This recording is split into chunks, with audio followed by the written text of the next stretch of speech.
Hello friends. स्वागत है आप लोगों का मेरे YouTube channel I am AutoCAD में। मैंने आप लोगों को पिछले लेक्चर में बताया था कि ड्राइंग को कैसे मैनेज करते हैं। कंट्रोल बटन के साथ बहुत सारे ऐसे शॉर्टकट कमांड्स हैं, शॉर्टकट ऑप्शंस हैं जिससे हम ड्राइंग को बहुत ही आसानी से और बहुत ही तेजी से हम ड्राइंग को मैनेज कर सकते हैं।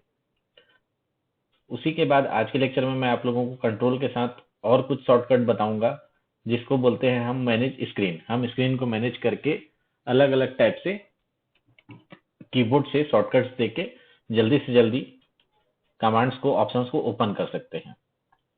तो आज के लिए जो कमांड्स और ऑप्शन है वो मैं बताने जा रहा हूँ। ये मैनेज स्क्रीन के ऑप्शन से आता है। जैसे कि आप देख रहे हैं कि कंट्रोल प्लस जीरो से जीरो स्क्रीन या क्लीन स्क्रीन हो जाता है। तो आइए देख लेते हैं कि कंट्रोल जीरो, ये मैं कीबोर्ड से कंट्रोल और जीरो प्रेस किया तो आप देखेंगे कि यहाँ से सारे टूल बार क्या हो गए हैं, हाइड हो गए हैं, हट गए हैं। यहाँ पे ये हमारा ये सब हट गया है। वापस से इसको कंट्रोल जीरो करता हूँ तो आप देखेंगे कि ये जो डायमेंशन के हो गए, ड्रॉ के हो गए, मॉडिफाई के हो गए, लेयर के हो गए, ये सारे टूल बार वापस से आ गए। तो आप जैसे किसी भी ड्राइंग को बना रहे हैं और आपको यहाँ पे थोड़ा ज्यादा स्पेस चाहिए ड्राइंग बनाने के लिए आपके स्क्रीन में, तो आप क्लीन स्क्रीन करके भी काम कर सकते हैं। वैसे ये नीचे जो दिख रहा है कमांड वाला लाइन, ये कमांड वाला ये पैनल, इसको भी आप यहाँ से हाइड कर सकते हैं। उसके लिए कमांड है कंट्रोल+9। तो ये देख लीजिए, कंट्रोल 9 करता हूँ तो यहाँ से ये नीचे का कमांड लाइन हट गया। वापस से इसको लाना है आपको तो वापस से कंट्रोल 9 कीजिए तो वो कमांड लाइन आ जाएगा। ये देखिए कंट्रोल 9 किया मैं, कमांड लाइन नीचे से ये पूरा हट गया। और आप अगर कंट्रोल 0 करेंगे तो आपका, और यहाँ से टूल बार वगैरह हट गया, सिर्फ आपका यहाँ से मेनू बार बचा। अगर आपको मेनू बार को भी ऑफ करना है तो उसके लिए भी कमांड है। मेनू बार आपको कीबोर्ड से टाइप करना है। मेनू बार टाइप करने के बाद आपको वैल्यू देना है, 1 है तो यहाँ पे हम 0 देते हैं तो ये हाइड हो जाएगा। तो आप देख सकते हैं यहाँ से अब मेनू बार भी यहाँ से हट गया है, हाइड हो गया है। तो इस तरीके से आप पूरे ड्राइंग को क्लीन करके, स्क्रीन को क्लियर करके आप बड़ा स्पेस, वर्क स्पेस यूज कर सकते हैं अपनी ड्राइंग बनाने के लिए। अगर वापस से आपको अपने स्क्रीन को लाना है तो सबसे पहले कंट्रोल 0 कर लेते हैं, जिससे वो क्लीन स्क्रीन वाला ऑप्शन हट जाएगा। उसके बाद मेनू बार ओपन कर लेते हैं। वापस से हम मेनू बार लिखेंगे, एंटर करेंगे, वैल्यू 0 है तो हम 1 देंगे। तो आप देखेंगे कि यहाँ से ये मेनू बार भी आ गया।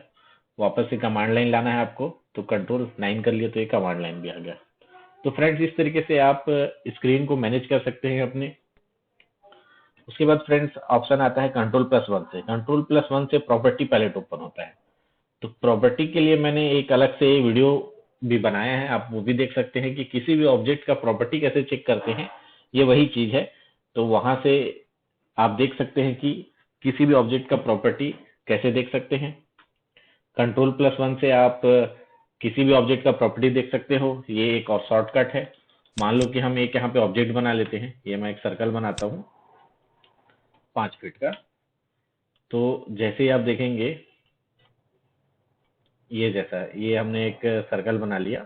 ठीक है, अब इस ऑब्जेक्ट को आप सेलेक्ट करके कीबोर्ड से कंट्रोल और 1 एक साथ दबा देंगे, प्रेस कर देंगे, तो आपको यहाँ पे एक ऐसा प्रॉपर्टी का, ऑब्जेक्ट के प्रॉपर्टी का एक नया विंडो ओपन हो जाता है।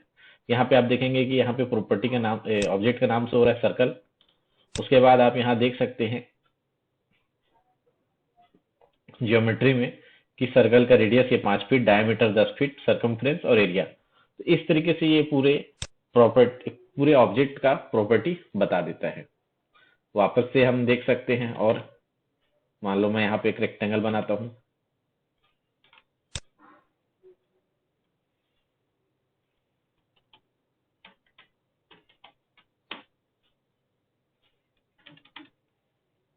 ये मैंने एक रेक्टेंगल बना लिया है। अब ये रेक्टेंगल को सिलेक्ट करना है। किसी भी ऑब्जेक्ट को आप सिलेक्ट करने के बाद कंट्रोल 1 करेंगे तो उसका प्रॉपर्टी ओपन हो जाता है। ये देखो, ये पॉलीलाइन से बना है ये रेक्टेंगल, इसलिए पॉलीलाइन दिखा रहा है। अब जियोमेट्री में आएंगे इसके तो आप यहाँ पे देख सकते हैं कि ये रेक्टेंगल का आपको ये पॉलीलाइन का पूरा लेंथ और एरिया बता देगा। यहाँ पे ये लेंथ बता दी, देखो 400 फीट। तो इस तरीके से आप किसी भी ऑब्जेक्ट का प्रॉपर्टी भी चेक कर सकते हैं। तो फ्रेंड्स उसके बाद देख लेते हैं हमारे पास क्या ऑप्शन है। उसके बाद आता है कंट्रोल+3 टूल पैलेट। तो टूल पैलेट क्या होता है वो देख लेते हैं। कंट्रोल और 3 को एक साथ आप प्रेस करेंगे तो आपका ऐसा विंडो ओपन होता है। यहाँ अलग डिफरेंट टाइप के हमारे पहले से मॉडल्स, हमारे पहले से ऑब्जेक्ट बने हुए हैं। ये अलग अलग टाइप के हैं, अलग अलग फील्ड्स हैं, आर्किटेक्चर, मैकेनिकल, इलेक्ट्रिकल, सिविल। वैसे ही आप यहाँ नीचे भी क्लिक करेंगे तो यहाँ पे पूरी आपके पास लिस्ट आ जाएगी कि कितने टाइप के पहले से ऑब्जेक्ट बाय डिफॉल्ट हमारे पास बने हुए हैं। वो आप कंट्रोल+3 से टूल पैलेट से ओपन कर सकते हैं। तो मान लो कि मैं ये आर्किटेक्चर का सेलेक्ट करता हूँ। आर्किटेक्चर से मान लो मैंने यहाँ पे ले लिया एक जैसे ये ट्री। तो आपको जब भी यहाँ से कोई ऑब्जेक्ट को अपनी स्क्रीन में लाना है तो आपको ड्रैग एंड ड्रॉप करना है। यहाँ पे क्लिक करके उसको प्रेस करके रखना है और यहाँ पे आप जैसे ही रखोगे तो वो यहाँ पे आ जाएगा। एक मैं और ले लेता हूँ, ये व्हीकल ले लेता हूँ। अब देख लेते हैं, इसको मैं बंद करता हूँ। अब ये ड्राइंग हमारा कहाँ पे आया है ये आप देख सकते हैं। हम लोग ये देख रहे हैं कि यहाँ पे ये जो हमने रेक्टेंगल बनाया था वहां पे ऑटोमेटिकली आ गए। और उसके साथ ही जब भी हम किसी ऑब्जेक्ट को टूल पैलेट से ओपन करते हैं, जब हम उसको सेलेक्ट करेंगे तो वहां पे डायनेमिक इनपुट होता है। मतलब एक ऑब्जेक्ट के साथ बहुत सारे अलग अलग ऑब्जेक्ट बने होते हैं। मान लो ये ट्री वाला है, तो जैसे ही हम यहाँ सेलेक्ट करेंगे तो आपको यहाँ पे अलग अलग टाइप के डिफरेंट टाइप के ट्री के ऑप्शन मिल जाते हैं। ये जैसे प्लान में मिल गया। ये ग्रिप को सिलेक्ट करना है आपको, एरो को। जैसे इसको सिलेक्ट करेंगे वैसे ये मिल गया अपने को। डिफरेंट एलिवेशन में देख सकते हैं हम, ऐसे एलिवेशन में हमको मिल जाएगा इस टाइप सा। ये इसको बोलते हैं डायनेमिक, इसमें पहले से और भी बने हुए हैं। वैसे ही आप कार को सिलेक्ट करेंगे, इस ऑब्जेक्ट को। कार में भी ऐसे डायनेमिक ग्रिप है, उसको सिलेक्ट करेंगे तो स्पोर्ट्स कार आपको फ्रंट से चाहिए, बैक से चाहिए। ये ट्रक का ऑप्शन है, टॉप से ट्रक का फ्रंट से इस टाइप सा, ट्रक का रियर आ गया। इस तरीके से आप देख सकते हैं कि एक जो ऑब्जेक्ट जो हमने ओपन किया था टूल पैलेट से, उसके अंदर डायनेमिक इनपुट के साथ साथ बहुत सारे अलग अलग और भी ऑब्जेक्ट हैं। तो फ्रेंड्स ये है टूल पैलेट कंट्रोल+3 से। अलग अलग फील्ड के लिए है, आप देख सकते हैं। ये मैं कंट्रोल+3 प्रेस किया तो आप देख सकते हैं कि यहाँ पे आर्किटेक्चर, मैकेनिकल के लिए भी अलग अलग ऐसे पहले से टूल्स बने हुए हैं, पहले से ऑब्जेक्ट बने हुए हैं। जैसे मैंने एक और ओपन कर लिया, इसको भी चेक कर लेते हैं।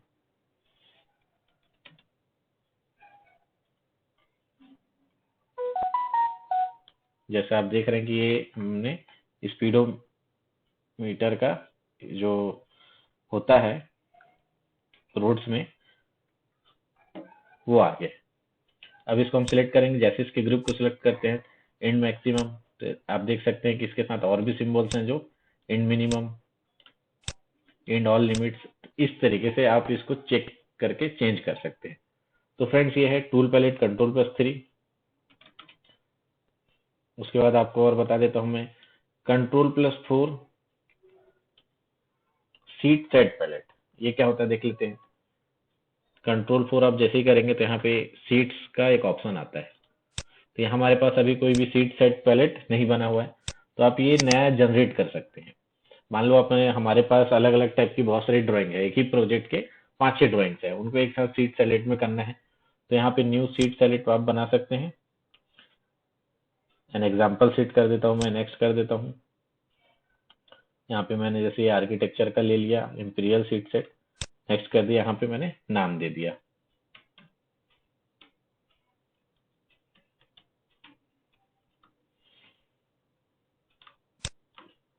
नेक्स्ट कर दिया। इतने सारे ये एग्जाम्पल्स आ गए सीट्स के आर्किटेक्चर के अंदर।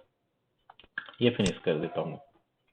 तो जैसे ही आप ये सीट्स के पैलेट्स बनाएंगे तो आपको ये अलग अलग ऐसे सीट्स के ऑप्शन मिल जाएंगे। तो ये आर्किटेक्चर है, तो इस तरीके से आपको ये सीट सेट पैलेट मिल जाता है। उसके बाद इसके अंदर आप ड्राइंग्स को रख सकते हैं अलग अलग। तो ये कंट्रोल+4 से सीट सेट पैलेट होता है। Ctrl+6 जो डीबी कनेक्ट मैनेजर है, ये हमारे इतने इम्पोर्टेंट नहीं है, हमारे काम का नहीं है। Ctrl+6 में जाएंगे तो यहाँ से जो अलग लैंग्वेज से जो फाइलें बनती है उसको हम एक्सट्रैक्ट करके अपने AutoCAD में ओपन कर सकते हैं, अलग जो सॉफ्टवेयर से बनती है। वैसे ही Ctrl+7 markup set manage palette है, ये दिखा देता हूँ मैं Ctrl+7 में क्या होता है। ये भी हमारा ज्यादा इम्पोर्टेंट काम का नहीं है। ये मार्कअप्स होता है, जैसे हमने किसी ड्राइंग में मार्किंग किया है और उसको यहाँ शो करना है हमारे AutoCAD में, तो वहां से वो हम यहाँ से शो कर सकते हैं। बेसिकली ये बड़े बड़े लेवल के प्रोजेक्ट्स होते हैं उनके लिए ज्यादा यूज होते हैं। मान लो कोई ड्राइंग की कोई क्वेरी आई है तो वो उस पे मार्कअप करके दूसरे को मेल कर देंगे और वहां से वो मार्कअप को एडिट करके चेंज करके वापस भेज सकते हैं। मतलब ये एक तरीके से मार्किंग सिस्टम होता है किसी भी ड्राइंग का कि क्या हमको चेंज करना है, और चेंज करने के बाद वापस से इसको वापस से करेक्ट किया है तो वहां पे नोट लिख देंगे, तो वहां पे ये मार्कअप का 1 2 3 4 ऐसे मार्कअप पे आ जाता है। तो आगे वाला पर्सन यहाँ सेलेक्ट करेगा तो उसका डिटेल मिल जाएगा यहाँ पे कि उसने क्या एडिट करके भेजा है। उसके बाद है Ctrl+8। AutoCAD में हमारे पास कैलकुलेटर भी डायरेक्टली ऑप्शन में मिलता है। उसके साथ साथ देख लेते हैं और क्या क्या मिलता है हमको। तो जैसे ही आप Ctrl+8 करेंगे तो आपको एक क्विक कैलकुलेटर एक ओपन हो जाएगा। ये देखो यहाँ पे आप देख सकते हैं कि ये नंबर पैड और कैलकुलेटर आ गया है। वैसे ही आप देखेंगे यहाँ पे साइंटिफिक कैलकुलेटर के ऑप्शन भी हमारे पास, और आप थोड़ा नीचे आएंगे तो आपको यहाँ पे यूनिट कन्वर्जन भी मिल जाता है। ये देखिए यूनिट टाइप लेंथ है, आप एरिया कन्वर्जन वॉल्यूम और एंगुलर भी कर सकते हैं। मीटर का आप मीटर से फीट, फीट से मीटर, जैसा चाहे वैसा आप कन्वर्ट कर सकते हैं। तो Ctrl+8 से आप कैलकुलेटर ओपन हो जाता है, विंडो ओपन हो जाता है कि आप बहुत जल्दी तरीके से, जैसे आप कभी किसी भी टाइप का ड्राइंग बना रहे हैं और आपको उस पर कुछ कैलकुलेशन करना है, तो ये Ctrl+8 से आपका कैलकुलेटर यहाँ ओपन हो जाएगा और ये नंबर पैड से आप कुछ भी यूज कर सकते हैं। इस टाइप से आप यूज कर सकते हैं। तो फ्रेंड्स ये है मैनेज स्क्रीन के ऑप्शंस। बहुत ही आसान है, ये प्रैक्टिस करते हुए अगर आप यूज करेंगे तो आप बहुत जल्दी से इस पे फास्ट तरीके से काम कर सकते हैं। तो मैंने आज के लेक्चर में आपको बताया है Ctrl+0, जिससे स्क्रीन क्लियर हो जाता है, सारे ये टूल बार्स हाइड हो जाते हैं। मेनू बार को भी अगर आपको रिमूव करना है, हटाना है, तो आप मेनू बार लिख के भी उसमें हटा सकते हैं। आप कमांड लाइन को भी Ctrl+9 से, जो लास्ट वाला है Ctrl+9 से, उससे आप कमांड लाइन जो नीचे जो पैनल है उसको भी हाइड कर सकते हैं। ऐसा Ctrl+9 दबाएंगे तो वापस से आने है तो वापस से Ctrl+9 करने से वापस आ जाता है। तो ऐसे ही मैंने टूल पैलेट बताया आपको, डिजाइन सेंटर पैलेट बताया, प्रॉपर्टी पैलेट बताया, किसी ऑब्जेक्ट का प्रॉपर्टी देखना है। तो फ्रेंड्स इस तरीके से आप किसी भी ड्राइंग को बनाते हुए ये मैनेज स्क्रीन का उपयोग करके आप बहुत आसानी से काम अपना कर सकते हैं। मैंने पिछले लेक्चर में आपको और भी ऐसे ही बताया था कि ड्राइंग को मैनेज करके कैसे आप शॉर्टकट्स यूज कर सकते हैं। ये सारे थे पिछले लेक्चर, आप और देख लीजिए, आपको डिटेल में मिल जाएगा। तो फ्रेंड्स इस तरीके से आप मैनेज स्क्रीन का उपयोग कर सकते हैं। आगे के और भी वीडियो लेक्चर्स के लिए आप मेरा channel, YouTube channel IM AutoCAD subscribe कर लीजिए और बेल आइकन बटन को प्रेस कर लीजिए, जिससे जब भी मैं कोई नया वीडियो अपलोड करूं तो आपको नोटिफिकेशन मिलते रहे।